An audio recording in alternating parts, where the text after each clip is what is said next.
জাপানে প্রবাসীদের জন্য খুব ভালো একটা সুখবর আছে যে জাপানের অনেক সুপারমার্কেটে এখন কম দামে জাপানিজ চালটা কিন্তু পাওয়া যাচ্ছে। বিগত প্রায় 1 বছর ধরে জাপানে যেই হারে জাপানিজ চালের দাম বৃদ্ধি পেয়েছে তার সাথে সাথে কিন্তু বাসমতি চালেরও দাম প্রচুর বৃদ্ধি পেয়েছে।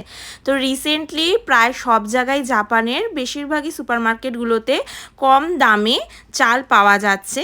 তো তেমনই আমাদের এখানে ইয়াওকো বলে একটা সুপারমার্কেট রয়েছে যেখানে 10 কেজি চালের বস্তা পাওয়া যাচ্ছে ট্যাক্স নিয়ে, যেটার দাম পড়ছে আর কি 4200 ইয়েনের মতো। তো ফ্যামিলি প্রতি এক বস্তায় চাল পাওয়া যাবে। সপ্তাহে কিছু নির্দিষ্ট দিন থাকছে আর সেই দিনগুলোতে কিছু নির্দিষ্ট পরিমাণ চালই এই সুপারমার্কেটটাতে আসছে।